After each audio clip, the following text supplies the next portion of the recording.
स्वागत है आपका क्रेडिट पॉलिसी पर हमारी इस खास कवरेज में। और थोड़ी ही देर में रिजर्व बैंक की मिड क्वार्टर क्रेडिट पॉलिसी का ऐलान होने वाला है। सालाना क्रेडिट पॉलिसी के दौरान ब्याज दरों में गिरावट आई थी 0.25% से। आरबीआई ने रेट घटाए थे, लेकिन उसके बाद बैंकों ने अपने रेट्स कम नहीं किए। यानी आरबीआई की जिस कोशिश का फायदा इंडस्ट्री को या आम लोगों को होना चाहिए था, हमारे और आपके ईएमआई या फिर कार लोन या पर्सनल लोन के रेट कम होने चाहिए थे, वैसा कुछ भी नहीं हुआ। आज क्या आरबीआई एक और पुश देगा ताकि बैंक्स उनकी बात माने और रेट्स घटाएं, या फिर आरबीआई को चिंता होगी रुपए की, क्योंकि रुपए में काफी तेजी से कमजोरी देखने को मिली है और इसके बाद पिछले 3 हफ्तों के दौरान मूड अचानक से बदल गया है। जहां एक आम राय थी पहले कि रेट कट होगा, अब ज्यादातर लोग ये मानने लगे हैं कि आज कोई रेट कट देखने को नहीं मिलेगा। यहां तक कि मेजॉरिटी यानी 80% आप देख सकते हैं ये मानते हैं कि सीआरआर में भी कोई कटौती देखने को नहीं मिलेगी। तो क्या आरबीआई पूरी तरह से आईआईपी को नजरअंदाज करेगा, जीडीपी को नजरअंदाज करेगा? कोर इन्फ्लेशन में जिस तरह से भारी गिरावट आई है, जो इस बात की ओर इशारा कर रही है कि कंपनीज अपने दाम नहीं बढ़ा सकती, उसको भी नजरअंदाज करेगा और पूरी तरह से महंगाई पर ही फोकस रखते हुए और रुपए पर फोकस रखते हुए चलेगा? महंगाई दर भी दरअसल आरबीआई के कंफर्ट के हिसाब से काफी नीचे आ चुकी है। हाँ, रिटेल महंगाई दर अब भी ज्यादा है, तो क्या आरबीआई को उसकी चिंता करनी चाहिए? देखना होगा। काफी मुश्किल है आज कोई भी फैसला लेना आरबीआई गवर्नर के लिए। और इस चर्चा में हमारे साथ हमारे एक्सपर्ट्स जुड़ रहे हैं। करीबन 2 मिनट बाकी हैं आरबीआई की पॉलिसी का ऐलान होने में। डीके जोशी क्रिसिल के चीफ इकोनॉमिस्ट हमारे साथ जुड़ चुके हैं, साथ ही सिद्धार्थ शंकर डायरेक्टर कासा फिनवेस्ट के। जोशी साहब, आप क्या उम्मीद लेके चल रहे हैं?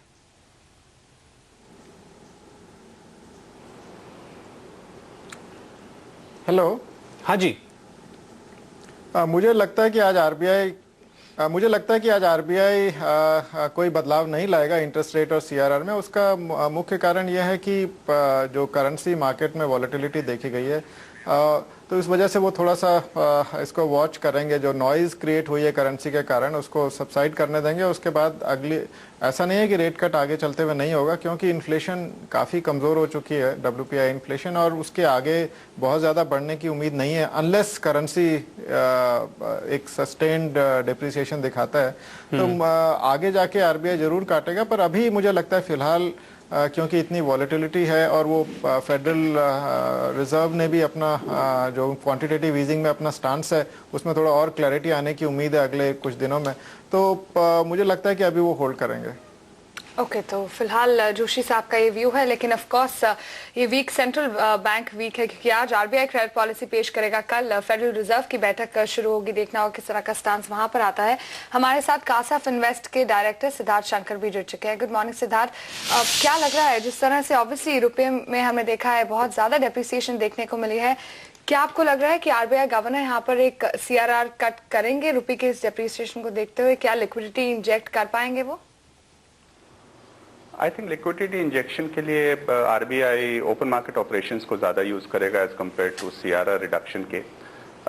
काफ़ी फैक्टर्स हैं इस समय जो कॉन्ट्रडिक्टिंग हैं। आईआईपी नंबर्स और इन्फ्लेशन नंबर्स पॉइंट करते हैं कि आरबीआई को रेट कट कर देना चाहिए, but global situation, current account deficit, रुपये को देखते हुए लगता है कि नहीं करना चाहिए। तो आई थिंक आरबीआई इस समय वेट एंड वॉच की अप्रोच रखेगा। कल फेड की मीटिंग भी हो जाएगी कल और परसों में, तो जो स्टांस ग्लोबली आएगा उसके बेसिस पे शायद नेक्स्ट पॉलिसी मीटिंग में वो कोई क्लियर कट एक आगे का ग्रोथ पाथ या एक पाथ डिफाइन कर पाएगा। बिल्कुल, यहाँ पर लगता है ऐसा ही है कि आरबीआई शायद कॉशियस रहना चाहे, क्योंकि गवर्नर सुब्बाराव नहीं चाहेंगे कोई रिस्क देना। और आई थिंक यहाँ रेपो रेट में देखा है हमने कोई बदलाव नहीं किया गया है, अनचेंज फिलहाल रेपो रेट निकल कर आता हुआ। तो जैसे कि हम उम्मीद कर रहे थे हमारे सीआरआर में भी कोई बदलाव नहीं है। बिल्कुल उसी हिसाब से फिलहाल आरबीआई की पॉलिसी के नतीजे निकल कर आते हुए कि सीआरआर और रेपो रेट दोनों में कोई बदलाव नहीं किया गया है। और बिल्कुल उम्मीद के मुताबिक यहाँ पर फिलहाल ब्याज दरों में कोई परिवर्तन नहीं। आरबीआई की नज़र पूरी तरह से रुपए पे है। आरबीआई गवर्नर चूंकि सितंबर में रिटायर होने वाले हैं, तो वो शायद नहीं चाहते कि वो महंगाई से हारते हुए नजर आए। रुपए की गिरावट के बाद महंगाई फिर बढ़ सकती है, तो वो चाहेंगे कि जो उनकी लेगेसी है वो ये रहे कि उन्होंने 10% की महंगाई दर को काबू में लाकर दिखा दिया 5% के आसपास, और वो फिलहाल ग्रोथ को नज़रअंदाज कर रहे हैं। बाजार को ये फैसला पसंद नहीं आना चाहिए, क्योंकि बाजार जिस तरह से इस वक्त दबाव में है, यहाँ पर उम्मीद की जा रही थी कि थोड़ी राहत देने की कोशिश शायद आरबीआई की ओर से की जा सकती है। पिछले बार जो रेट कट हुए थे उसको भी पास ऑन नहीं किया है बैंक्स ने, तो आरबीआई उन्हें पुश नहीं कर रहा है फिलहाल इसको पास ऑन करने के लिए, लिक्विडिटी बढ़ाने की कोशिश नहीं नजर आ रही है। जबकि करीबन 1.25 lakh crore on an average repo window से बैंक्स ले रहे हैं, तो अगर 0.25% सीआरआर कट होता तो शायद ये 1 लाख के अंदर आता हुआ आपको नजर आता, पर उसकी भी कोशिश कहीं से आरबीआई की ओर से आती हुई नजर नहीं आ रही। यहाँ पर पूरी तरह से ऐसा लगता है कि आरबीआई का फोकस केवल रुपए पर है, और रुपए में जो बहुत ही मुश्किल से गिरावट थमी है, फिलहाल आरबीआई नहीं चाहता कि एक बार फिर से कोई रिस्क लिया जाए, जोखिम लिया जाए। अविनाश, मार्केट कैसे रिएक्ट करेगा? आई थिंक प्रदीप, मेरे ख्याल से ऑलरेडी मार्केट्स ने रेपो रेट के लिए कोई एक्सपेक्टेशन नहीं रखी थी, बट आई थिंक क्लियरली थोड़ा बहुत डिसअपॉइंटमेंट इसलिए है क्योंकि लिक्विडिटी पॉइंट ऑफ व्यू से एक्सपेक्टेशन थे कि शायद एक सीआरआर कट आए। आई थिंक न्यूट्रल पॉलिसी होने के पॉइंट ऑफ व्यू से I think at least in the short term markets definitely इसे डिसअपॉइंटिंग व्यू करेगा, और हो सकता है कि मार्केट्स में स्पेशली बैंकिंग स्टॉक्स में जिस प्रकार की हमने वीकनेस पॉलिसी के पहले देखी थी, शायद और थोड़ा मोमेंटम ट्रिगर हो, क्योंकि I think in the near term on the ground जैसे आपने कहा कि रेट कट्स जब तक कॉर्पोरेट्स और इंडिविजुअल बोरोवर्स को बैंक्स पास नहीं करते, तब तक जो ग्रोथ पॉइंट ऑफ व्यू से हम इकोनॉमी की पॉइंट ऑफ व्यू देखें तो वो एक दिक्कत रहेगी। तो I think in short definitely negative, और इससे डेफिनेटली मार्केट्स नाखुश है।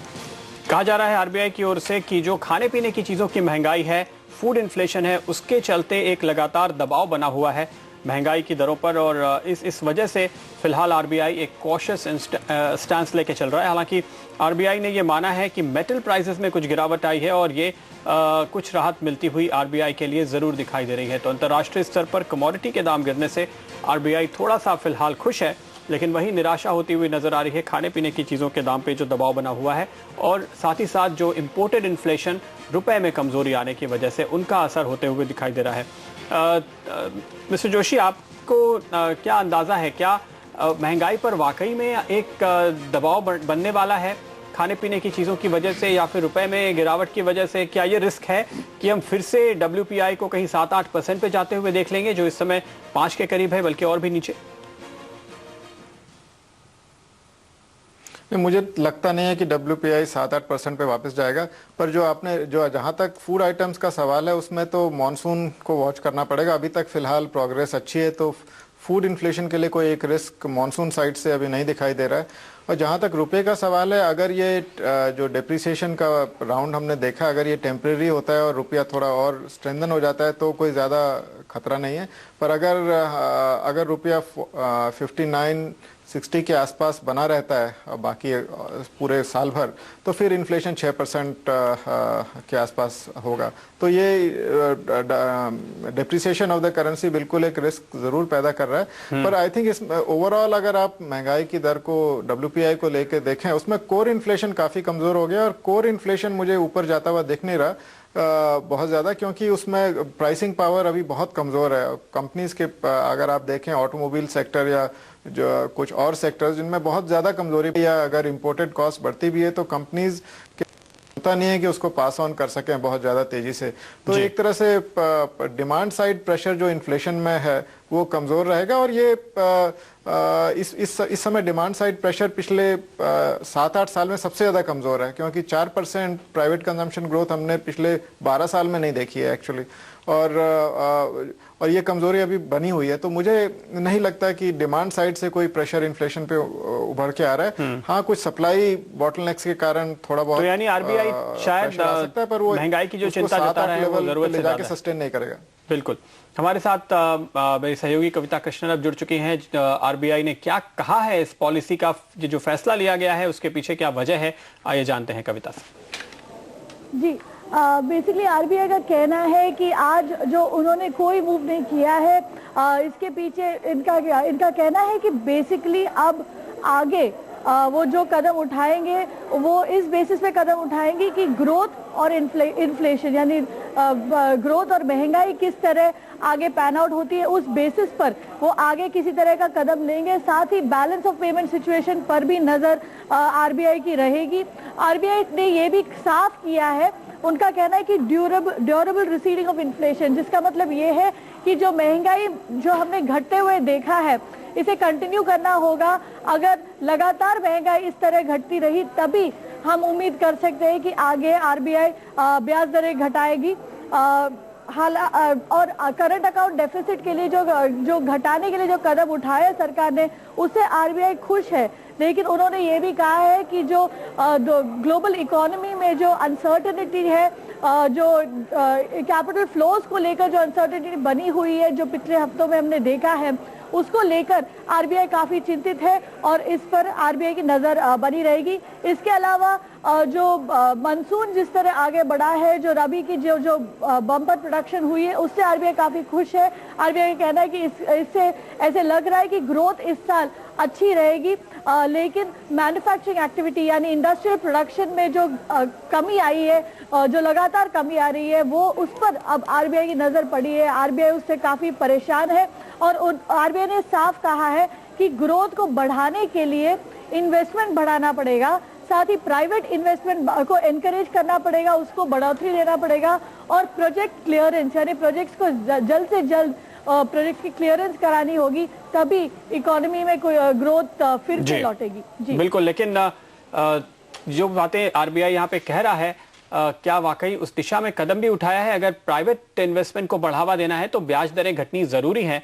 पिछली पॉलिसी में रेट घटने के बाद भी बैंकों ने रेट्स नहीं घटाए और आज आरबीआई ने बैंक्स को दूसरा कोई पुश नहीं दिया है कि अब वो रेट घटाएं। हमारे साथ कनोरिया केमिकल्स के सीएमडी आरबी कनोरिया साहब जुड़ चुके हैं। मिस्टर कनोरिया, आप क्या कहते हैं, आरबीआई से निराशा हुई है इंडस्ट्री को? डेफिनेटली निराशा हुई है। इंडस्ट्री तो यही समझती थी कि आरबीआई कुछ रिस्क लेगी जिसके कारण इन्वेस्टमेंट्स बढ़ेंगे इकोनॉमी में और ब्याज के दर घटने से ही इन्वेस्टमेंट बढ़ सकता है। ये हम लोगों ने मतलब लास्ट ईयर में फिक्की का प्रेसिडेंट था, तब भी यही कह रहा था और अभी भी यही कह रहा हूँ कि ग्रोथ के लिए आरबीआई को कुछ रिस्क लेने पड़ेंगे। हालांकि मैं ये समझ सकता हूँ कि रुपये के डिप्रिसिएशन के कारण और बाहर जो एक्सटर्नल एनवायरनमेंट है और यूएस में जो क्वांटिटेटिव ईजिंग को कम करने की बात हो रही है, उसके कारण से ज़रूर सारे वर्ल्ड के करेंसीज या एशियन करेंसी सब गिरे हैं डॉलर के प्रति। लेकिन मेरा ख्याल है कि कुछ करेक्शन इंडियन रुपये का हम लोगों के खुद के हालात के कारण है और कुछ एक्सटर्नल फैक्टर्स के कारण है। और आरबीआई, जहां तक इंटरेस्ट रेट का सवाल है, डेफिनेटली इंडस्ट्री को डिसअपॉइंटमेंट है कि इंटरेस्ट रेट आरबीआई ने नहीं घटाया और जो ये एक दिशा चल रही थी, इन्फ्लेशन कम हो रहा था, उससे आरबीआई कुछ बोल्ड मूव्स लेने लगी थी, उस पर आज रुकावट लग गया। बिल्कुल, हमारे साथ बैंक ऑफ बड़ौदा के ईडी रंजन धवन भी जुड़ चुके हैं। Mister Dhawan, good morning. Of course जिस तरह के मैक्रो कंसर्न्स यहाँ पर निकल कर आए, ग्रोथ के फ्रंट पे कंसर्न है, इन्फ्लेशन भी अगर आप देखें यहाँ पर एक बड़ा कंसर्न निकल कर आ रहा है। सीआरआर पर लगातार एक बैंक्स की तरफ से रिक्वेस्ट थी आरबीआई को कि सीआरआर में कटौती होनी चाहिए, कुछ भी नहीं हुआ। आज कितनी बड़ी डिसअपॉइंटमेंट है ये आपके लिए? सीआरआर का कट एक्सपेक्टेड बहुत ज्यादा नहीं था क्योंकि लिक्विडिटी सिस्टम में काफी है, कोई शॉर्टेज नहीं है लिक्विडिटी। बैंक के पास लेंडेबल रिसोर्सेज बहुत हैं और अगर आप डेली कॉल मनी या सीबीएलओ के रेट्स देखें और अमाउंट्स देखें तो लिक्विडिटी कंफर्टेबल थी, इसलिए कोई एक्सपेक्टेशन कोई खास नहीं था कि सीआरआर कट हो जाए।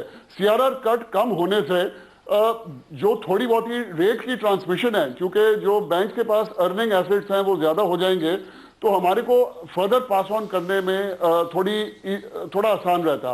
बट ये मार्केट का था कि ना सीआरआर कट होगा ना रेट कट होगा, तो एक्सपेक्टेशन के हिसाब से ही ये चल रहा है इस वक्त। आपने कहा कि लिक्विडिटी काफी है, तो फिर क्या आपको लगता है कि बैंक्स अपनी ओर से इस स्थिति में है मिस्टर धवन की रेट कट कर सके आने वाले महीने 2 महीने के अंदर? मेरा एक्सपेक्टेशन अगर आप देखें बैंक्स के रेट्स के ऊपर तो 2 चीजें आप देखेंगे। नंबर 1 के डिपॉजिट रेट्स, जो हाई एंड के डिपॉजिट रेट्स हैं 25 crore and above, 20 crore and above, already rates काफी कम हो गए हैं। इस वक्त मोस्ट बैंक्स बल्क डिपॉजिट्स पर 8.75% से ज्यादा नहीं देते और 2-2.5 महीने पहले ये 9.75 तक पहुंच गया था। तो डिपॉजिट रेट्स का थोड़ा ईजिंग ऑलरेडी शुरू हो गया है।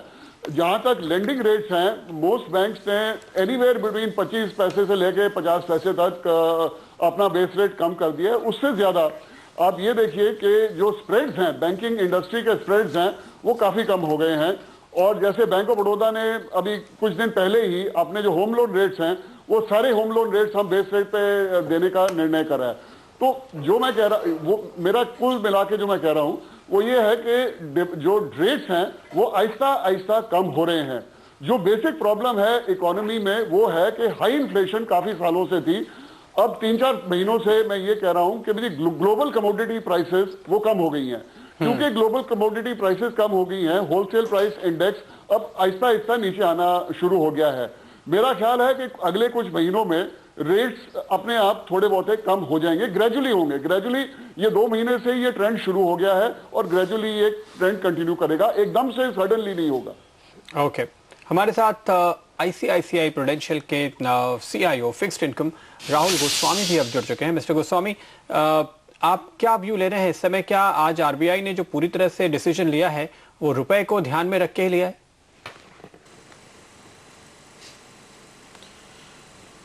आरबीआई के पास आरबीआई ने पूरी तरह सिचुएशन को इवैल्यूएट करके ही ये डिसीजन लिया है और महंगाई दर हालांकि नीचे आई है, ग्रोथ रेट भी नीचे ही है, लेकिन रुपये और मॉनसून को देखते हुए आई थिंक आरबीआई ने जो ये डिसीजन लिया है, हमारी ये उम्मीद थी कि आरबीआई इस पॉलिसी में रेट शायद ना काटे और ज़्यादा संभावना यही थी कि इस पॉलिसी में रेट नहीं काट पाएगा। बट बाई एंड अगली पॉलिसी जो है करीब 30 जुलाई को, तब तक आरबीआई के पास काफ़ी क्लैरिटी होगी रुपये के स्तर को देखते हुए और मॉनसून को देखते हुए।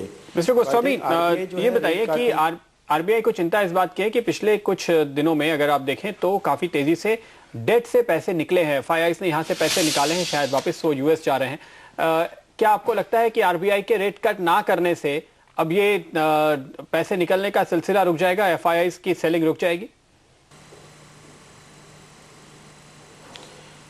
एफआईआई की सेलिंग 2 कारणों से थी। एक तो थोड़ी प्रॉफिट बुकिंग भी थी और दूसरा जो है ग्लोबली जो इमर्जिंग मार्केट सेल ऑफ हुआ था अलग देशों को मिला के भी जैसे रशिया, ब्राज़ील, टर्की, इंडोनेशिया, तो इमर्जिंग मार्केट में जो बॉन्ड सेल ऑफ हुआ था उसके कारण भी थोड़ा एफआईआई का पैसा, एफआई ने अपने बॉन्ड्स जो हैं बेच के पैसा वापस लेके गए हैं।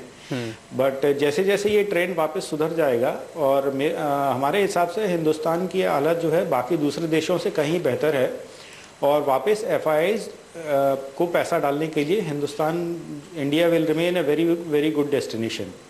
तो कुछ समय बाद जो है ये ट्रेंड वापस रिवर्स हो जाएगा और एफआई वापस पैसा डालने लगेंगे। एक समय जैसे ही ये इमर्जिंग मार्केट इकोनॉमीज या रुपए की जो हालत है वो थोड़ी भी स्थिर होती है, थोड़ी भी स्टेबल होती है, तो उसके बाद ये एफआई फ्लो वापस तो ये कब तक होगा मिस्टर गोस्वामी? आपका अपना व्यू क्या है रुपए पे? क्योंकि रुपया अगर गिरता रहेगा तो शायद एफआईआईएस के लिए पैसे वापस लगाने का मौका भी नहीं आएगा। देखिए, दुनिया में थोड़ी अनसर्टेनिटी ज़्यादा रही तो उसका तो मैं कुछ बोल नहीं सकता हूँ, बट आउटसाइड ऑफ दैट उसको अलग रखते हुए हमारे हिसाब से रुपए में गिरावट और नहीं होनी चाहिए। आई थिंक 58-59 का जो लेवल है वो रुपये के लिए काफ़ी ख़राब है और ये रुपये वापस स्थिर होके और रादर स्ट्रेंथन होके 56 के करीब चला जाना चाहिए, 56-56.5। तो यहाँ से करीब 3 से 4% के हमको लगता है नेक्स्ट से 6 महीने में रुपये में एप्रिसिएशन आ सकता है। बिल्कुल मिस्टर गोस्वामी, मैं आपसे एक चीज जानना चाहूंगी। जिस तरह से आपने कहा कि 30 जुलाई को आप कोई रेट कट की उम्मीद करें, तो अगर फॉर एग्जांपल एज्यूमिंग कि तब तक रुपया भी कुछ स्टेबल हो जाता है, 56 से 56-50 का लेवल देखने को मिलता है, क्या वो कंड्यूसिव इनफ होगा आरबीआई के लिए एक अग्रेसिव स्टेप लेने के लिए? और तब आप क्या उम्मीद करें, कितना रेट कट आप अगली पॉलिसी में देखने को मिल सकता है? आरबीआई 3 चीज़ों को देख के ही करेगा। फर्स्ट इज सबसे इम्पॉर्टेंट जो है वो इन्फ्लेशन रहेगा। इन्फ्लेशन अगले महीने हो सकता है कि इसी रेंज में रहे 470-490, और ग्रोथ जो है वो इस क्वार्टर की ग्रोथ जो है वो IIP will be the lead indicator. तो आईआईपी से यदि आप आइडिया लगाएंगे तो आईआईपी जो है नीचे ही रहता है, यदि 2.5 के आसपास ही रहता है, 2-2.5, तो इस क्वार्टर का growth GDP growth will be 4.5 के करीब रहना चाहिए। तो ग्रोथ और इन्फ्लेशन को देखते हुए तो आरबीआई के पास कंफर्ट रहेगा रेट कट करने के लिए। बट आरबीआई ने पिछली पॉलिसीज़ में जो हाईलाइट की है, अपनी चिंता जो जताई है ऑन करंट अकाउंट डेफिसिट, तो उसके लिए लीड इंडिकेटर जो है आपको मिलता है, डेटा अभी से मिल जाएगा, वो ट्रेड डेफिसिट का। तो ट्रेड डेफिसिट यदि जून का मई का ट्रेड डेफिसिट हमको उम्मीद है कि करीब 21 से 22 बिलियन डॉलर के करीब आएगा शायद। बट जून का trade deficit will be much lower to around say 13 to 15 billion dollars. तो यदि जून का ट्रेड डेफिसिट नीचे आ जाता है तो आरबीआई को एक कंफर्ट वो भी रहेगा, apart from inflation and monsoon also. Siddharth, चूंकि अभी तक जो कोशिश हुई है सरकार की ओर से गोल्ड का इंपोर्ट खास तौर पे रोकने की, उसका फायदा नहीं मिल रहा है, बल्कि मई तक के जो आंकड़े हैं उसमें पता चलता है कि गोल्ड का इंपोर्ट काफी बढ़ गया है। तो क्या आपको उम्मीद है कि वाकई ट्रेड डेफिसिट काबू में आएगा? ऐसा लग नहीं रहा है कि ट्रेड डेफिसिट काबू में आएगा, बिकॉज गोल्ड जैसे सब जानते हैं कि इन्फ्लेशन हेज की तरह ज्यादा बाइंग हो रही है रादर देन एज ज्वेलरी। तो ऐसा उम्मीद नहीं लग रही है, बिकॉज आप देखें सीपीआई नंबर्स अभी भी 9.5% की रेंज में, 9-9.5% की रेंज में चल रहे हैं। जब तक सीपीआई सस्टेनेबल 3-4 महीने लोअर लेवल पे नहीं आएगा तब तक मेरे को नहीं लगता कि गोल्ड इंपोर्ट्स में कोई कमी आएगी। तो करंट अकाउंट डेफिसिट को जहां तक मैं देखता हूं आने वाले कुछ समय, तो मेरे को नहीं लग रहा है कि कम होगा करंट अकाउंट डेफिसिट। तो ऐसी स्थिति में क्या आरबीआई एक बेहतर स्थिति में होगा 30 जुलाई को आज के मुकाबले में? सिद्धार्थ, आपकी क्या टेक है? देखिए, दो चीजें हैं। करंट अकाउंट डेफिसिट से रुपी का डायरेक्ट कोरिलेशन है, लेकिन एक दूसरी चीज जो आरबीआई देखेगा वो वॉलेटिलिटी इन रुपी है। अगर एक sustained amount of current account deficit चल रहा है जिसको प्रिडिक्ट कर पाएगा, तो शायद आईआईपी नंबर्स, कुछ फैक्टर्स होंगे जिसके बेसिस पे आरबीआई डिसाइड करेगा। इन्फ्लेशन एक होगा जो मेरी समझ से सबड्यूड रहेगा अगले 3-4 महीने, आईआईपी नंबर्स सबड्यूड रहेंगे अगले 3-4 महीने। सिर्फ एक रुपी की वॉलेटिलिटी है जो अगेंस्ट एक्ट करेगी आरबीआई के रेट काटने से। तो मैं समझता हूं अगर रुपी वॉलेटाइल नहीं रहता अगले 1-1.5 महीने में, तो आरबीआई के पास काफी स्कोप होगा रेट काटने का। ओके, और इसी बीच हमारे साथ आंध्रा बैंक के ईडी एसके कालरा भी जुड़ चुके हैं। कालरा साहब, गुड मॉर्निंग। जिस तरह का स्टेप यहाँ पर आरबीआई ने लिया है, अनचेंज सभी रेट्स, क्या लग रहा है आपको? क्या एक सीआरआर की उम्मीद आप कर रहे थे और एक डिसअपॉइंटमेंट हाथ लगी है, या फिर देयर इज इनफ लिक्विडिटी? नहीं, हमें कोई जहाँ तक रेट कट वाली बात थी, सीआरआर के कट की, हमें कोई ऐसी उम्मीद नहीं लग रही थी। और सिमिलरली रिपो कट में भी रेट की कोई ऐसी उम्मीद हमारे को नहीं लग रही थी, क्योंकि जिस हिसाब से पीछे हालांकि जैसे इन्फ्लेशन नंबर जो है कम आए थे और आईआईपी नंबर भी कम थे, तो उससे पहले कुछ उम्मीद जगी थी कि शायद जो है पॉलिसी रेट्स कम होंगे और सीआरआर के रेट्स भी जो है वो कम आएंगे।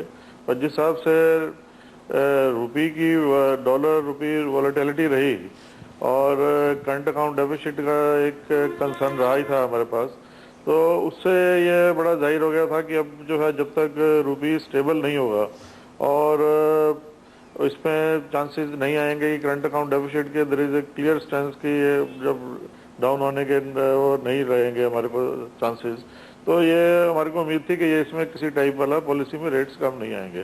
तो ये आरबीआई ने जो स्टैंड लिया है वो अकॉर्डिंग टू द प्रेडिक्शन ही है। ओके, यहाँ पे मिस्टर कालरा, ऐसी स्थिति में क्या आपको लगता है कि अगले महीने 2 महीने के दौरान लिक्विडिटी की स्थिति को देखते हुए, डिपॉजिट कॉस्ट को देखते हुए, आपका बैंक रेट घटाने की स्थिति में होगा डिपॉजिट और एडवांसेस के? जहाँ तक अगर अब ये देखा जाए तो क्योंकि पॉलिसी जो रेट्स आते हैं, पॉलिसी एक गाइडेंस हमारे को जरूर देती है कि आप किस डायरेक्शन के अंदर जा रहे हैं। तो उसमें अगर हम पिछले 2 महीने या 3 महीने का ट्रेंड देखें तो overall there has been a reduction in the rates. If we take as a big depositors rate as well as in the terms of passing on the rates to the borrowers also, there has been some decline, but it always takes some time because it has a lag effect. So अगर ये आने वाले time में कुछ deposits के rates जो है कुछ और कम किए जाते हैं, जो कि उम्मीद है कि जिस तरीके से ओवरऑल कमोडिटीज के रेट सब तरीके से डाउन आ रहे हैं, तो उम्मीद की जा सकती है कि अगर बैंक के डिपॉजिट्स के रेट भी कम आ जाते हैं तो आने वाले टाइम में वो नेचुरली बोरोवर्स को भी उस टाइप का बेनिफिट मिलेगा और रेट जो है आगे डाउन होने के चांसेस हो सकते हैं। ओके, कानूरिया साहब, जिस तरह से पूरी आरबीआई ये उम्मीद कर रहा है कि आगे जाकर के बेहतर होनी चाहिए, लेकिन जो सारी उनकी एक्सपेक्टेशंस हैं कि रुके हुए प्रोजेक्ट्स को स्पीड अप किया जाए, सरकार भी अपनी ओर से थोड़े इन्वेस्टमेंट करे ताकि प्राइवेट प्लेयर्स के लिए मौके बने, इस तरह की बातें काफी हुई है वित्त मंत्री की ओर से, प्रधानमंत्री की ओर से भी। असर दिखा है इंडस्ट्री को? देखिए, मेरे ख्याल में आज गवर्नमेंट चेष्टा पूरा कर रही है कि ये प्रोजेक्ट्स जो हैं वो ऑफ द ग्राउंड चालू हों, और जो प्रोजेक्ट मॉनिटरिंग कमेटी बनाई गई है प्राइम मिनिस्टर के अंडर, और उसके अलावा मतलब आज डिसइन्वेस्टमेंट की बात कर रहे हैं, कोल इंडिया में 10%। नहीं कनोडिया साहब, जो आपने पहली बात कही, प्रोजेक्ट मॉनिटरिंग कमेटी अब एक और बनाई गई है, सीसीआई तो पहले बना ही था, क्या इनकी बैठकों से कुछ फैसले भी हो रहे हैं या नहीं? देखिए, डायरेक्शन तो हो रहा है फैसले का। मेरे ख्याल में ये जो पॉलिटिकल सिचुएशन है उसमें सब पॉलिटिकल पार्टीज को देश की तरफ देखने की दरकार है, और आपस के जो भी डिफरेंसेस हैं उनको सॉर्ट आउट करने की दरकार है। मतलब आप देखिए कि एक पॉलिटिकल फॉल आउट जो हो सकता है कि जीएसटी में डिले, फर्दर डिले हो जाएगा। अब ये जीएसटी का जो डिले है ये देश के लिए कोई अच्छा नहीं है। इससे ना तो कोई ग्रोथ में इम्प्रूवमेंट होगा, क्योंकि हम लोगों के एम्पेरिकल स्टडीज़ के हिसाब से इंडस्ट्री हमेशा कहती रही है कि 1.5 से 2% जीडीपी में बढ़ोतरी हो सकती है यदि जीएसटी आ जाए। अब जीएसटी डिले हो जाएगा तो देश के कम्पिटिटिवनेस को में इरोजन होगा, बैलेंस ऑफ पेमेंट में फर्दर प्रॉब्लम्स होंगे। तो आपको क्या लगता है कनोडिया साहब, अब अगले चुनावों के बाद ही जीएसटी की बारी आएगी? मेरे को यही लगता है कि अब अगले चुनावों के बाद ही आएगी।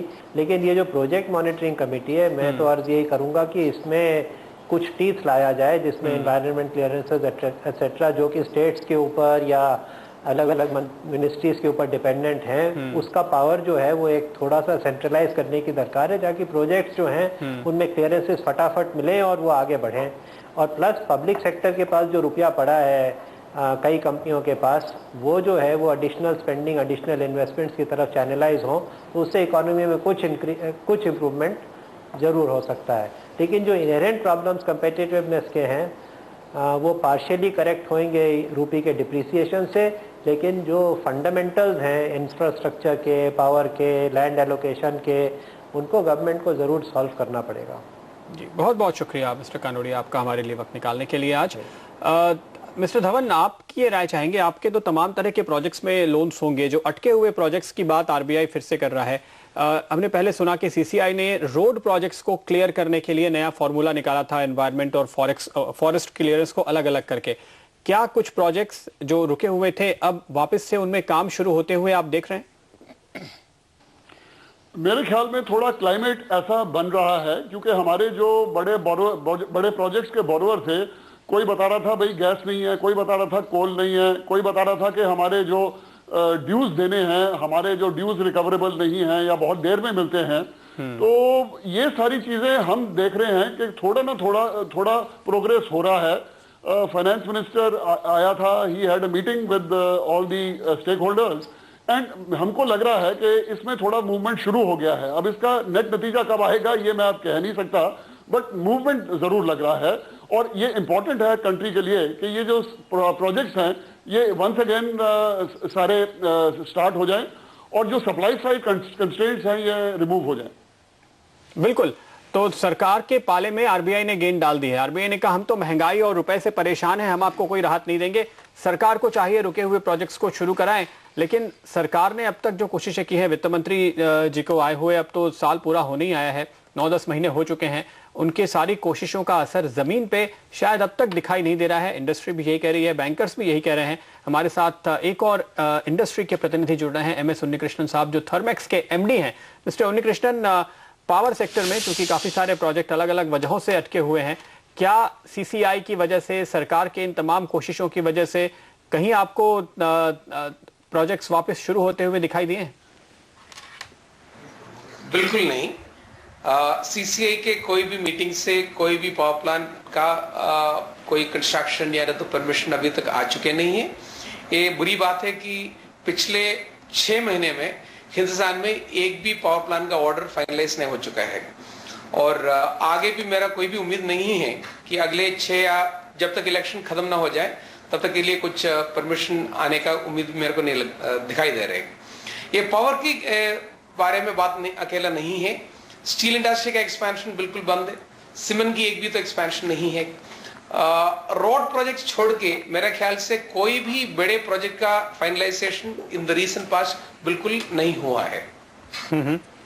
तो जोशी साहब, ऐसी स्थिति में क्या अगर आरबीआई इतना सख्त रवैया बरकरार रखेगा तो 5.5 पौने 6% की ग्रोथ ही आएगी?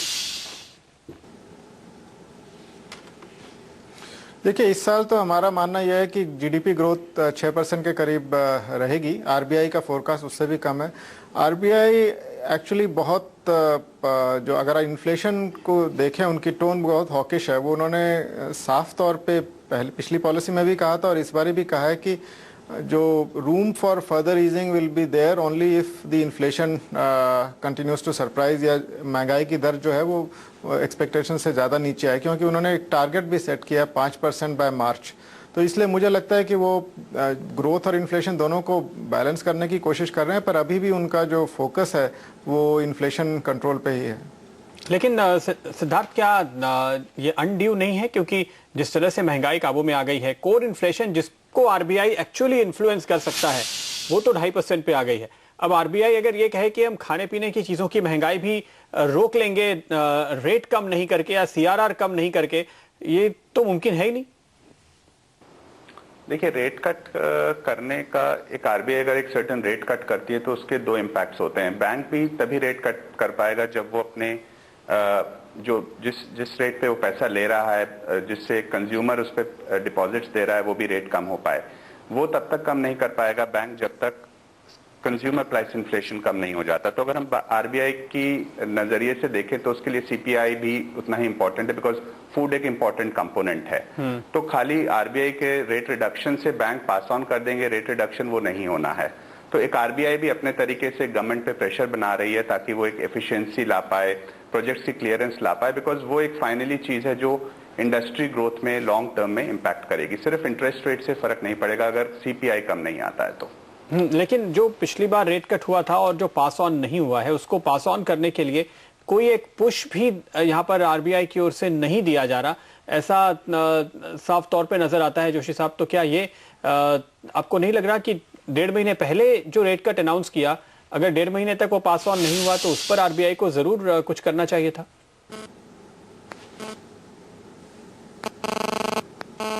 मुझे लगता है जोशी साहब मेरी आवाज फिलहाल नहीं सुन पा रहे हैं। सिद्धार्थ, अगर आप इस सवाल का जवाब दें।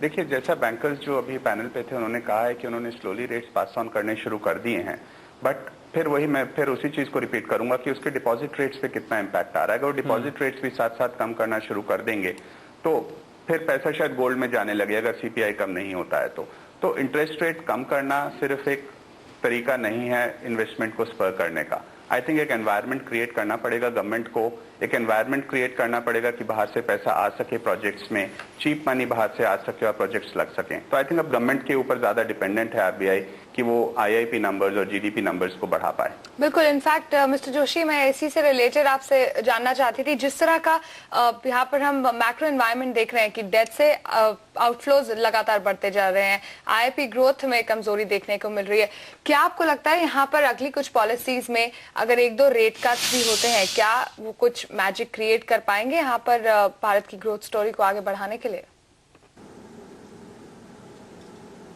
नहीं, मुझे नहीं लगता, क्योंकि अगर इंटरेस्ट रेट नीचे आते भी हैं तो बहुत ज़्यादा पिकअप ग्रोथ में होने वाला नहीं है। जो ग्रोथ प्रोजेक्शन 6% की हमारी है उसमें 2-3 ड्राइवर्स हैं। एक तो ये एजम्पशन है कि मॉनसून नॉर्मल रहेगा। अगर मॉनसून नॉर्मल नहीं रहता है किसी भी कारण से तो ग्रोथ 5-5.25% के आसपास गिर जाती है। दूसरा ये है कि इलेक्शन ईयर है तो थोड़ा गवर्नमेंट स्पेंड करेगी, और तीसरा उसमें एलिमेंट मॉनेटरी पॉलिसी का है कि थोड़ा इंटरेस्ट रेट कम होने से तो इकोनॉमी को खासकर इंटरेस्ट सेंसिटिव सेगमेंट्स को थोड़ा सा बूस्ट मिलेगा। तो ये फैक्टर्स बहुत ज़्यादा ड्यूरेबल फैक्टर्स नहीं है, और अगर 25 से 50 बेसिस पॉइंट इंटरेस्ट रेट गिरता भी है तब हमारा मानना है कि उसके बावजूद भी ग्रोथ 6% से ऊपर नहीं जाएगी। ओके। तो बहुत ज्यादा मैजिक इंटरेस्ट रेट घटाने से नहीं होगा। इस बीच हम देखें तो बैंकिंग स्टॉक्स में जिस तरह का एक डिसअपॉइंटमेंट देखने को मिल रहा था शुरुआत में, अब फिर से थोड़ा सा थमते हुए नजर आ रहे हैं। अगर आप इन शेयरों के मूव्स देखें, एसबीआई आप देख सकते हैं दिन के लोज से, आईसीआईसीआई, इवन बैंक निफ्टी भी अगर देखें तो अब कुछ संभलता हुआ नजर आ रहा है, तो लगता है इस निराशा को जल्द ही बाजार ने पार कर लिया है। अविनाश, क्या पहले से ही कुछ हद तक हम फैक्टर इन करके चल रहे थे, ऐसा कहना चाहिए? बैंकिंग शेयरों में अच्छी खासी बिकवाली पहले ही देख चुके थे, इसलिए आज अब और ज्यादा सेलिंग नहीं आ रही बल्कि अब पोजीशंस कवर हो रही है शायद? आई थिंक बिल्कुल प्रदीप, हम अगर फ्राइडे की भी बात करें तो बैंकिंग शेयरों में सिलेक्टिवली राइज थी। आई थिंक ब्रॉडली ये माहौल था कि पॉलिसी में एक न्यूट्रल पॉलिसी ही आने वाली थी। I think clearly in the short term मैं समझता हूँ कि बैंकिंग शेयरों में एक क्लियरली एक शॉर्ट टू नेगेटिव बायस रहेगा, क्योंकि आई थिंक इंक्रीमेंटल जो अपसाइड है both liquidity point of view से और निम एक्सपेंशन से, मेरे ख्याल से जब तक रेट कट्स ग्राउंड पे इम्प्लीमेंट नहीं होते तब तक हो सकता है कि बैंकिंग स्टॉक्स में स्पेशली पीएसयू बैंकों में हो सकता है कि एक सॉफ्ट रिजिम चलेगा। मेरे ख्याल से जो भी एक्शन होगा वो प्राइवेट सेक्टर बैंक्स में देखने को मिलेगा। बिल्कुल, पीएसयू बैंक्स पे फिलहाल कुछ इफेक्ट देखने को मिल सकता है। इनफैक्ट प्रदीप, एसबीआई के चेयरमैन प्रदीप चौधरी ने यही कहा था कि लिक्विडिटी की बहुत जरूरत है यहाँ पर, और अगर रेट कट नहीं हो सकता तो एटलीस्ट सीआरआर पर एक इंटरेस्ट यहाँ पर आरबीआई को देना चाहिए। आई एम श्योर कि वहां से प्रदीप चौधरी टोटली डिसअपॉइंटेड होंगे। बिल्कुल, और आप देखिए 11% पिछले महीने भर में बैंक निफ्टी नीचे आया है। जैसे जैसे रुपये ने अप्रिसिएशन शुरू किया, डिप्रिसिएशन माफ कीजिएगा, वैसे वैसे बाजार को अंदाजा लग गया कि अब शायद रेट कट नहीं होगा, और उसको फैक्टर इन करते हुए हम करीबन 13,500 से इन लेवल्स तक आ गए हैं। तो जाहिर है कि तभी से बाजार को ये अंदाजा लगने लगा था। एक जो खास कंपोनेंट यहाँ पे होता है बैंक्स को फायदा होने का, वो है उनके बॉन्ड्स पे।